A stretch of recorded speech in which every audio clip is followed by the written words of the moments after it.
Hi wrestling fans, thanks for clicking today's dreaded D Rose report. Why am I doing this? Want to get on here early and let you guys know if you haven't discovered it yet. This morning medical tests are in, and based on two individuals close to Jerry the King Lawler, there appears to be no brain damage after Monday's event when Jerry collapsed, and reportedly he was clinically dead for like 20 minutes. Lack of oxygen and blood to the brain was a major concern. His ex-wife, remember the cat, Stacy Carter? Anyway, her and best friend Jim Ross, they tweeted the following. Said, Stacy Carter cat, rumors are true. She said, I just got the information. Jerry's tests are in and he has no brain damage. This is wonderful news. JR's Barbecue says Memphis TV channel number 3 reports Jerry, no brain damage from this Monday's heart attack. Thank God for the doctors and EMT that was with WWE. All right, now there's still going to be a road to recovery though, because I remember doctors one time saying whenever your patient is in bed for one day, it takes like 2 to 3 days to recover from that, just doing rehab and things, and he's going to have to go through some rehab. Nick Hogan, he spoke out. Son of WWE legend Hulk Hogan spoke with TMZ this week about Jerry Lawler's incident on Raw, and Nick believes that maybe it's time for Jerry Lawler to retire. Nick, I think it's about time for you to retire your driver's license, you moron. Idiot. All right. Pisses me off even to this day. Anyway, theme songs for WWE Raw theme songs for is Energy by the band Shinedown, and that's available on iTunes. That's going to be the one of the new WWE Raw theme songs, I guess, coming out. Oh, it just pisses me. Anyway, the episode of MTV's Ridiculousness with former WWE divas Bella Twins. They're going to be that show is going to be airing October 8th. Please make a note of it. And the episode was taped earlier this year when Nikki Bella was WWE Diva Champion, but she doesn't appear on the show with the belt. You know, while Ryback was doing squash matches on WWE television, officials are having him work 10 to 15-minute matches at live events so he can polish up on his ring skills, which maybe that's why they squashed everybody. They weren't very good. And as seen on Raw, it's kind of hard to have a guy that's just a monster comes out and just beats the crap out of people, you know, 2 at a time, lift them up, all that stuff. It's kind of hard for somebody to come out, let's say a jobber, to come out and just lay into him and knock him on the ground. He just can't really show weakness.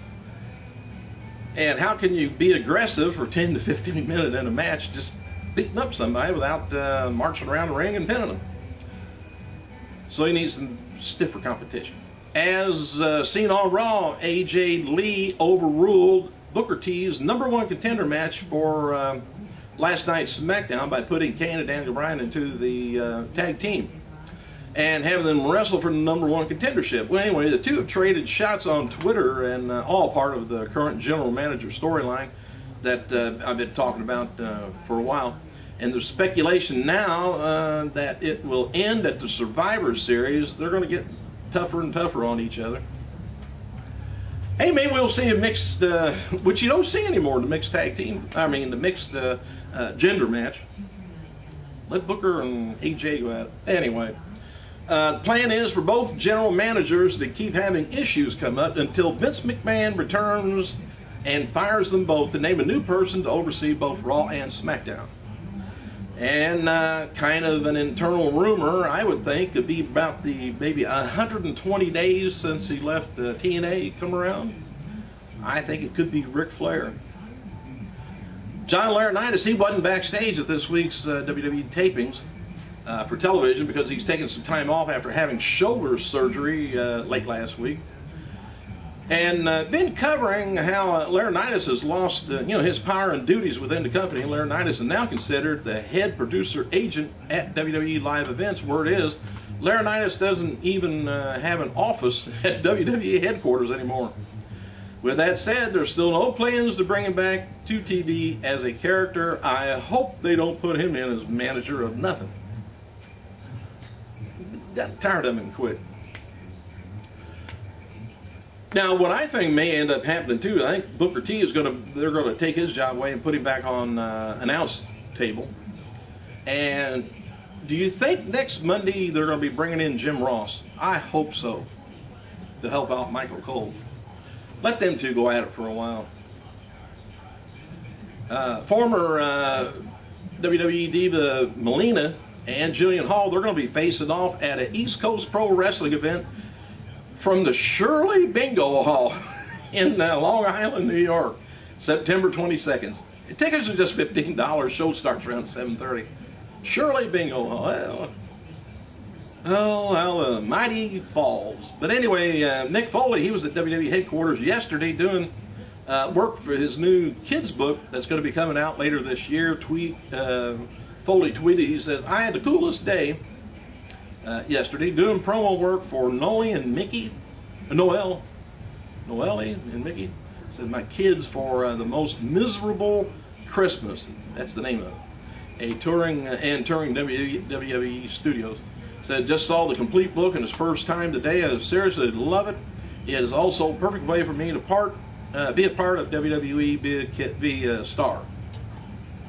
Anyway, for those wondering, Michael Cole did do commentary last night on WWE SmackDown in Ottawa. Cole had Josh Matthews with him as usual, and several fans noted in attendance that Cole made his entrance. He received a lot less boos than usual. There were a few Jerry chants as Cole took his seat, which I think is great. WWE added several Jerry Lawler clips to the YouTube playlist. Lawler versus Taz from SummerSlam of 2000. Lawler versus Kurt Hennig from AWA World Title in 1988. Lawler returned to Raw November 19, 2001. All right, Bret Hart said he has no affiliation with Brute Hart's Stampede Wrestling Revival. Bret tweeted, "For those asking and wondering, I want to clarify, I'm in no way, shape, or form affiliated with the so-called New Stampede Wrestling. I know my father would be embarrassed to be associated with it too." Wow. Dark match before last night's WWE taping. Ottawa saw star Roman Reigns defeat Heath Slater. I don't know nothing about him. Dark main event after last night's taping saw Sheamus defeat Alberto. And here are some local news videos on Lawler's situation. One of Lawler's friends, Joe Cooper, told the news that Lawler's he complained of chest pains a few days ago, but just thought it was indigestion, which normally people do when they're getting ready to have a heart attack or something leading up to it. They always think they got indigestion. Oh, now this is really strange. I can't believe this. I'm going to talk to you about the Taliban. The Taliban insurgents are posing as attractive women on Facebook, befriending Australian soldiers and gathering intelligence about operations. Duh. There's a wrestling tie now. One of the accounts of the militant group created feature photos of former WWE diva Maria Kanellis.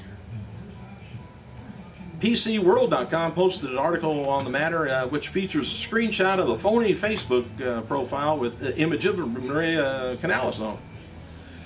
The tech-savvy Taliban are using these fake photos or profiles to befriend Australian soldiers, gather information based on their Facebook updates. The social networking website features a geotagging function which logs on to the location from which the posts are made, and if a soldier posts something that they're in the field and their location is revealed to the other person. I don't know where they get all their technical information from, and man, it just don't come out of the air. Somebody's got to be really educating these people. Anyway, 3 Australian soldiers, believe it or not, were murdered inside their base within a month, allegedly by the Afghanistan Army trainee. Many soldiers didn't realize that people were using fake profiles and they can capture information and movements, according to the Australian government's review of social media and defense. The review found an overt reliance on privacy settings that led to a false sense of security among the troops. Can you believe that? Oh. All right, finish this off. Happy birthday to Ring of Honor Tag Team Champion Sal Renaro, 30 years old. UK star Darren Burbridge, 31, and one-time CMLL Light Heavyweight Champion Shocker, 41. Not familiar really with any of them. Also, this would have been the birthday of former WWF AWA Tag Team Champion Adrian Adonis, would have been 58 years old. And on this day, we lost the 1991 Hall of Famer Chris Von Erich. Took his own life at the age of just 21. Like his brothers, Chris grew up behind the scenes at his father's WCCW promotion. He became a full-time wrestler in '90, but had several health issues that held him back. He had a drug problem, suffered from asthma, and also had very brittle bones.